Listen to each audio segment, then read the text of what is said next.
She thought I didn't know. The secret texts, the late-night calls, the sudden work trips. She was planning to leave me for him, take half of everything on her way out. But I stayed quiet. I smiled. I waited, because I wasn't just watching. I was planning. And the day she tried to betray me, she walked straight into a trap I built just for her. She thought she was playing me, until I taught her a lesson she'll never forget. I had a hunch my wife might be gearing up to file for divorce, so I quietly shifted my assets around. Sure enough, 2 weeks later she went ahead and filed, but then backpedaled when things didn't go the way she'd hoped. Just to be upfront, I'm not the kind of guy who jumps to wild conclusions or expects the worst from people. My wife, we'll call her Kay, and I have been together 6 years total, married for 4. Things always felt steady between us, or at least that's what I believed. Like any couple, we had our fair share of ups and downs, but never anything serious enough to make me think something was really wrong. Honestly, for the majority of our relationship, we were that couple, always on the same page like a well-oiled team. We'd laugh at dumb little inside jokes, spend way too long arguing over what movie to watch, and somehow everything just clicked between us. She'd plan these over-the-top date nights, and I'd bring home her favorite takeout after a long shift. It all felt easy, like we had love figured out, and that's exactly why what happened next hit me so hard. It was like getting blindsided out of nowhere. About 6 months ago, things started to shift. It didn't happen all at once, but little things began to feel off. At first, it was the kind of stuff you'd overlook if you weren't really paying attention. She suddenly started carrying her phone everywhere, even just to fold laundry or grab a snack from the kitchen. Before that, her phone would sit untouched on the coffee table for hours, and she never cared who picked it up or glanced at it. One day, I joked, "What, you in the CIA now or something?" She laughed and said something like, "Nah, work's been blowing up my inbox lately." Fair enough, I thought. But a few days later, she set a password on her phone, and that one threw me off, since she'd never bothered with that before. When I casually asked her about it, she gave some vague reason involving security and hackers. I didn't want to come across as paranoid, so I let it go. But deep down, something just didn't sit right. And that wasn't even the end of it. She started stepping out of the room to take phone calls, something she'd never done in all the time we'd been together. It wasn't subtle either. Her phone would ring, and she'd say, "Hang on, I'll just take this real quick," and then vanish into the bedroom or head out to the porch. If I asked who it was, she'd brush it off with, "Just a coworker," or "Someone from work." Then I noticed this new thing. She began leaving her phone face down on the table. I didn't even know that was a red flag until one day I leaned over to hand her something, and she moved her phone away like lightning. It happened so fast, I almost missed it, but it stuck with me. There was this growing feeling of space between us, and it wasn't just about the phone. She started acting distant. Our conversations, which used to be natural and easy, started feeling like a struggle, like pulling teeth. Whenever I brought up stuff about the future, like, where should we go for our anniversary? Or, should we start saving for a new car? She'd just nod and say, "Yeah, maybe," and then change the topic. Then came the moment it all started to make sense. It was just a regular Wednesday, nothing special. She told me she was meeting up with a friend for coffee after work. Nothing unusual. She does that from time to time. By coincidence, I was running errands nearby and thought, hey, it'd be sweet to surprise her. Just pop in and say hi. But when I got there, she wasn't with her friend. She was pacing outside the cafe, phone pressed to her ear, looking all kinds of intense. I stayed in the car because something about the way she was talking seemed serious, too serious for a coffee catch-up. I wasn't trying to spy, but I caught a few words. Things like, "It's almost ready," and "starting over soon." My gut twisted. I couldn't make out exactly what she was saying, but it didn't sound like work drama or anything friendly. It sounded big, like something major she'd been planning. Later that evening, when she came home, I asked how her coffee meetup went, trying to keep things light. She launched into this detailed story about her friend complaining about her boyfriend. It was so random and out of place, I just stared at her for a second. Then, out of the blue, she said something odd. "I think we should get everything in one place, accounts, passwords, important documents. just in case something happens. That one stopped me cold. We'd never talked about that kind of stuff before, and considering all the other weird things lately, the timing felt strange. What kind of emergencies are we talking about? I asked, trying to sound casual. She just shrugged. It's just the smart thing to do, right? What if one of us gets hurt? Or we need to make a big money decision fast? I mean, her logic made sense on paper, but the way she said it felt too smooth, too scripted, like she'd been rehearsing it. I nodded and said something like, "Yeah, that makes sense." But inside, all my warning bells were going off. Why now? Why suddenly make finances a priority when we'd always kept things separate and easygoing? That night, I kept replaying her words in my head, trying to figure out if I was overreacting. Was this just what grown-ups did, and I was being overly suspicious? But then I thought about the phone behavior, the conversation I overheard at the cafe, and how she'd been acting distant. It was all starting to form a picture, and I didn't like what I was seeing. Up to that point, I hadn't done anything about it. Just sat with my thoughts. Then, a few days later, she brought it up again. We were in the kitchen. I was making a sandwich, and she was scrolling on her phone when she said, "Have you thought more about getting our bank stuff in order? Like, do you know where all the account info is?" I set the knife down and looked her in the eye. "Okay, what's going on?" I asked, keeping my voice calm but serious. "You've been bringing up finances a lot lately. Is there something you're not telling me?" She finally looked up from her phone, surprised I'd actually questioned her on it. "No, nothing's wrong," she said quickly, almost too quickly. It made me laugh a little out of disbelief. "I just think it's important, you know? For emergencies," she added. "Emergencies? Like what?" I asked, still trying to get a read on her. She shrugged again, face unreadable. "I don't know. Just life stuff. It's nothing major. Promise. I just think it's something we should handle." But her words were vague, too vague, like she was dodging something. I gave her a nod and let it slide, but the way she dodged giving me a straight answer only made my gut twist tighter. It no longer felt like some random, harmless suggestion. It was starting to feel like she was hiding something. I just had no idea what that something could be. So, the next day, while she was off at work, I decided to take a closer look at our financial situation. I logged into our joint account, not really expecting much, but what I found caught me off guard. There were a few small transactions from the last month. Nothing big, just little amounts moving here and there. At first glance, they didn't seem tied to anything. No bill payments, no groceries, not even subscriptions. I didn't want to jump the gun, but it looked like she'd been quietly pulling money out, and I couldn't figure out why. I thought about confronting her right then and there, but something told me to hold off. If I was wrong, I'd look like a fool. But if I was right, well, then I needed to tread carefully. It started to eat at me, so I reached out to someone I trust, a buddy from college who also happens to be a lawyer. I tried to explain everything without sounding like some paranoid nutjob. After I laid it all out, he paused and said, "Look, I'm not saying something is going on, but you're not crazy for wanting to be prepared. If you're worried about protecting yourself, now's the time to do it. Better safe than sorry," he added. He walked me through a few steps, nothing drastic, just basic stuff to help keep my finances secure in case things went sideways.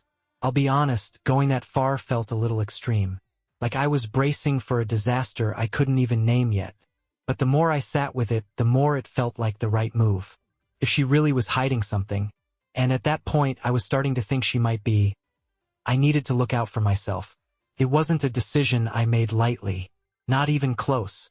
This wasn't just numbers on a screen or property in a file. This was our life, our shared history. My head kept flashing back to our wedding, the quiet late-night talks about what we wanted out of life, the goofy jokes that only we got. How the hell did we end up here? Was this really what our marriage had come to? Taking these steps felt like waving the white flag, like I was admitting that the trust we built wasn't there anymore. That evening, while she was out of the house, I sat down at my desk and opened my laptop. My hands were trembling as I clicked through everything. Bank accounts, our investments, the deed to the house. Every document I read made my stomach sink. Felt like I was betraying her somehow. But this little voice in the back of my head wouldn't let up. It kept reminding me that I wasn't doing this to hurt her. I was doing it to protect myself. And if I didn't do something now, I might end up wishing I had. I started putting together a list, what I could move, where it could go, and how to do it all without raising any red flags. With every line I typed, I felt this weight pressing down harder on my chest. I'd trusted her completely for years, and now here I was, guarding myself from the person I thought I could always count on. Then I picked up the phone and called my mom. I didn't get into the weeds, but I told her I needed a favor. "Can you hold on to a few things for me? Just for a while," I said. "It's nothing bad. I just need to cover my bases." There was a pause. She was quiet for a second, probably piecing together what I wasn't saying. "Are you okay?" she asked, her voice laced with worry. "Yeah." I lied, trying to sound casual. "It's just a precaution. Nothing you need to stress over." She didn't press me, but I could hear the hesitation in her voice when she finally said, "Of course, sweetheart. Whatever you need." When I hung up, I felt a weird mix of relief and guilt. I hated dragging her into this, but just knowing she had my back gave me a small piece of calm in the middle of a storm I didn't quite understand. By the time Kay got home that night, I had already started moving things. I'd shifted most of the money, our savings, investments, even the house title, into my mom's name. I left just enough in our joint account to keep things looking normal, but the rest was locked down tight. She didn't notice a thing. Walked in, gave me a kiss on the cheek, and asked if I wanted to watch a movie. I put on a good face, acted like everything was fine, but inside, I was falling apart. Part of me felt sick, like I'd crossed a line and broken something between us. But another part of me felt like I'd finally grabbed the wheel in a situation that had been spinning out of my hands. Over the next few days, I tried my best to keep things normal. Didn't act different, didn't say anything out of the ordinary. She seemed happy, even more upbeat than usual, which only made me more uneasy. If she was scheming something, she sure knew how to hide it. What really stood out, though, was how she never brought up the finances again. Not once. Not even after I had questioned her about it last time. It was like the whole topic had vanished from her brain. At first, I thought maybe I was reading too much into it. Maybe she just dropped it because I pushed back. But the longer it went on, the clearer it became that she wasn't just forgetting. She was deliberately avoiding it. It was like she didn't want to risk another conversation about it after I challenged her. I started noticing her watching me sometimes. Just quick glances, like she was trying to gauge my mood. But whenever I caught her doing it, she'd snap her focus back to her phone or the TV or whatever book she had in her hands. It wasn't much, but it was there, like she was waiting on me to bring it back up, but didn't want to be the one to say it. And that silence, it only made me more on edge. This wasn't like her. She didn't usually let go of things she cared about. The way she dropped the subject felt too intentional, too clean. If she was testing the waters, she was keeping her toe out. And if she was waiting for a signal from me, well, I wasn't about to give her the green light. Whatever her plan was, I knew I couldn't afford to fall behind. Something was brewing. I could feel it. I just didn't know when it would hit or what form it would take. All I could do was stay ready. That night, I made sure every detail was locked and tight. I reviewed all the paperwork again, going line by line over the transfers we'd set up in my mom's name. The house, the savings accounts, the investments, they were all secure now, tucked away in a trust that couldn't be contested. I even gave my mom a call, just to double-check that she had all the right documents in hand. Everything looked clean. It had been about 2 weeks since I made the moves, and on the surface things seemed fine, almost too fine if I'm being honest. Em was being sweet again, oddly affectionate even. She started chatting about totally unrelated stuff. Job offers, dinner ideas, random little things like she used to. It threw me off balance. For months, she'd been emotionally checked out, keeping things surface level and cold. A small part of me started to wonder if maybe I'd blown things out of proportion. Maybe all that strange behavior was just stress, or something I didn't fully understand at the time. But then came Friday night. She turned off the TV, sat me down on the couch, and with this unnerving calm in her voice said, "We need to talk." The moment she said it, my stomach dropped. I already knew what was coming. I could see it in her eyes. "I think we should get a divorce," she said. her voice flat. No anger, no sadness. Just cold and rehearsed, like she was telling me we were out of milk. I sat there staring at her, trying to process it, while she laid out her reasoning. She talked about needing space, finding herself again, feeling like she'd lost her identity in the relationship. All those typical lines you hear in breakup speeches that don't really say much of anything. But then she dropped a different kind of line, one that hit a nerve. I've sacrificed a lot for you over the years, and I don't think you've ever really appreciated that. I deserve more. That one stung deep. It wasn't just that she wanted out. It was the way she spun it, like she was owed something, like I was the villain in some twisted version of our story. As she kept talking, a new question started forming in my mind. Why now? Then she said something that put the pieces together. A friend of mine has been helping me see things more clearly, she added, her eyes darting away from mine. A friend. I didn't move. I let her talk. But inside, my brain was on fire. Who was this friend? And why were they playing counselor in the middle of my marriage? She didn't say it like it was just a casual friend giving casual advice. It sounded calculated, strategic. It felt like someone had been feeding her ideas, pushing her toward this, convincing her that leaving me wasn't just an option. It was a smart move. And the more she talked about how much she'd sacrificed, the more I started to question her entire narrative. Sacrifices? What exactly had she sacrificed? From where I stood, she'd always said she was happy.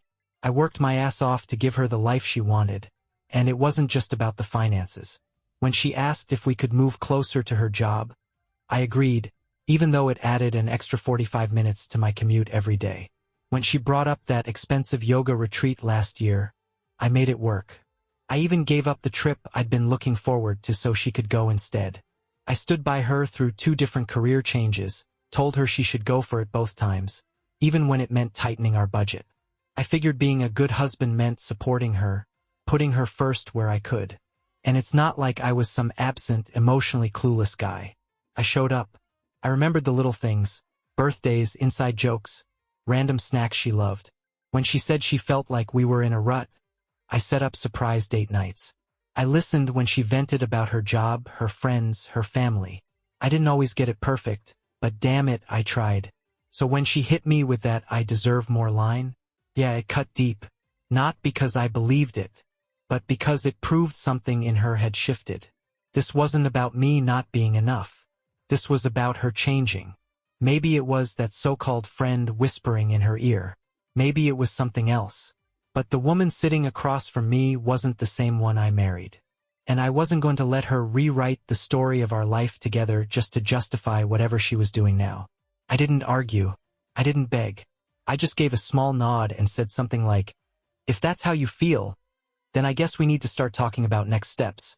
She looked surprised I didn't fight her on it, but I didn't care. My focus had already shifted. I needed to find out what had caused this sudden, surgical change in her behavior. Because this wasn't random. You don't just wake up one day and blow up a marriage. Not without someone helping you draw up the blueprint. Not long after that conversation, she moved into her own apartment. And come Monday morning, I was served with the divorce papers. And let me tell you, they didn't just want to end the relationship. They wanted to clean me out. Half the house, half the savings, half the assets, even the car. On top of that, there were vague requests for spousal support, completely out of left field considering her 6-figure income. It didn't feel like a separation. Felt like an ambush.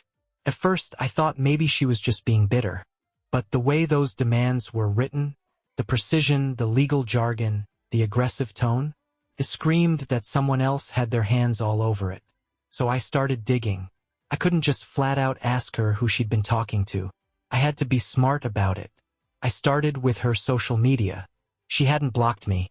And even though she didn't post often, I scrolled through every photo, every comment, looking for something or someone. That's when I noticed a name that kept popping up. Ethan. Nothing inappropriate, at least not on the surface. But he kept liking her posts, commenting. Subtle stuff, but consistent. It was enough to make me pause. I clicked his profile. Turns out it was public. At first glance, he looked like any other 30-something guy working in marketing. But as I kept scrolling through his feed, something caught my eye. He'd posted a picture at the same cafe I'd seen her at weeks earlier. The exact day I caught her pacing on the phone, talking about starting fresh. My stomach twisted as I kept scrolling through his feed. There were more little things, nothing damning, but enough to raise red flags. One comment on her photo read, "You've got this." Another was a selfie he took, and from the background, it looked like it had been snapped inside her new apartment. It wasn't hard proof, but it was more than enough to push my suspicion into overdrive. I didn't know what to do with what I'd found, but I knew I couldn't just sit on my hands and hope things made sense on their own. Her comment about a friend helping her see things clearly wouldn't stop echoing in my head. I needed to find out who that friend really was. So I reached out to Rachel, an old mutual friend who'd known my wife for years.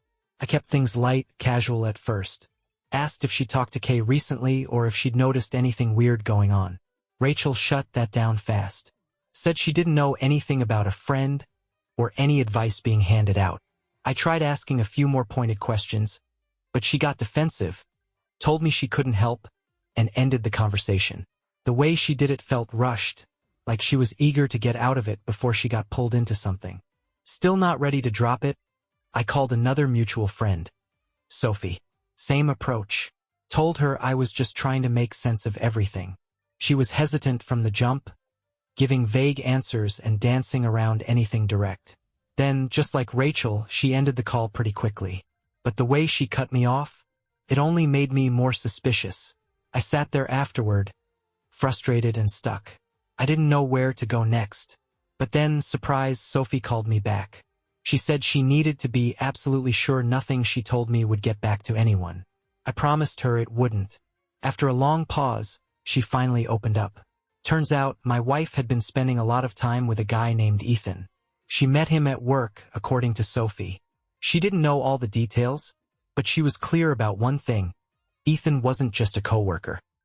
He'd been heavily involved in the advice Kay had been getting about the divorce. Hearing his name out loud felt like slamming a puzzle piece into place. This wasn't just about her needing space or trying to find herself. Ethan was part of it, maybe even the one pulling the strings. And I needed to understand how deep that influence ran. I decided to handle it my own way. That Saturday, I drove over to her apartment building and parked about a block away, just far enough to keep out of sight. I didn't have to wait long. A couple hours later, I saw her and Ethan walking out together. They weren't holding hands or anything like that. But the way they leaned in close to talk, the way they moved together, it was enough. They got into his car and pulled off down the street, leaving me alone, just staring at the spot they'd been standing. I didn't follow. I didn't need to. Right then, it all clicked. She hadn't just fallen out of love.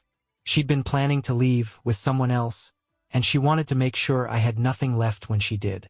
The sudden emotional distance, the obsession with our finances, the aggressive terms in the divorce papers, it all made sense now. She wasn't just walking away from me. She was walking away with him. That night, I went home, my mind racing. The betrayal burned. But what hurt even more was how planned it all was. This wasn't some spur-of-the-moment decision. She was using the divorce as a launchpad into a new life with Ethan. But what she didn't realize was, I'd already planned ahead. The first mediation session felt tense from the second we walked in. Her lawyer showed up looking like he was ready to take on a major corporation, carrying a binder so thick it could have held a phone book. He started reading off her demands like they were reasonable, half the house, the savings, the assets, the car, and even tossed in some nonsense about spousal support. I sat there quietly, letting him talk, just waiting for my attorney to step in. When it was our turn, my lawyer slid a thick stack of documents across the table. "Before we go any further," he said calmly, "I think everyone should take a look at these." Her lawyer took them and began flipping through the pages. I watched his expression change. His confidence started to crack as he read. Page by page, his eyebrows knit tighter. "What is this?" he finally asked, clearly confused. "These are records of all major asset transfers," my lawyer explained. "My client moved everything into a trust under his mother's name, legally and irrevocably, several weeks before the divorce was filed." The room went dead quiet. Her lawyer turned to her, brows furrowed, clearly thrown off. "You didn't tell me about this," he said flatly. She yanked the papers out of his hands and scanned them herself. Her face flushed red as she read the notarized signatures and dates. "This can't be real," she said, her voice low and shaky. Then she turned to me, eyes burning with fury. "You planned this," she said, like I'd committed a crime. "You knew I was going to file. You did all this to screw me over." I didn't say a word, just let her sit with it. Her lawyer, clearly irritated, asked mine for clarification. So he did, slowly, methodically, walking them through every detail. The timeline was airtight. Every transfer had been finalized before she filed for divorce. The signatures were solid. The paperwork was bulletproof. They had no angle left. She was livid. "You're unbelievable," she snapped, leaning across the table. "I can't believe you'd do this to me." Still, I said nothing, because the truth was, this wasn't me doing something to her. This was me protecting myself because she'd already made it clear she wasn't going to play fair. The meeting wrapped up with her lawyer muttering something about revisiting their strategy. But we both knew they were out of moves. As we left the building, she caught up to me in the hallway. Her face was a mixture of rage and panic. "This isn't over," she said through gritted teeth. "You're going to regret this." I looked her dead in the eyes and said, "I already regret trusting you." After that mediation session, everything spiraled faster than I expected.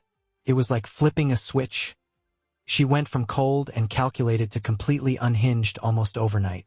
The phone calls started first. Dozens of them. Constant. At the beginning, she sounded calm, even apologetic. Her voicemails started with things like, "I think we just need to talk," or, "I know this got messy, but I believe we can still fix it." But when I didn't answer, the tone shifted quick. By the second day, she was bouncing between sobbing and screaming. One minute she was crying about how much she missed what we had and how she'd made a mistake. And the next, she was shouting into the phone, calling me selfish and cruel, blaming me for everything wrong in her life. I ignored all of it. My lawyer told me to stay quiet, not to engage, and honestly, I had no interest in playing any more of her games. But she wasn't done. When I didn't respond to the calls and texts, she turned to spinning stories. Mutual friends started reaching out, saying she was claiming the whole divorce was a prank, a joke, some sort of bizarre social experiment or whatever. A prank? Seriously? It didn't take long for cracks to show in her story. People started asking obvious questions. If it was a joke, why'd you actually file legal paperwork? Or, why hire a lawyer and make detailed demands if it was just a test? When that excuse fell apart, she changed her tune again. She said it wasn't a joke, but rather a test to measure how strong our relationship really was. And now she was the victim. She claimed I had betrayed her by reacting the way I did, that I'd broken her trust by protecting myself. At first, some folks bought into it. I'd get the occasional weird message or comment like, "Wow, I didn't realize things were so hard for her." Or, "Man, maybe you should have just talked it out."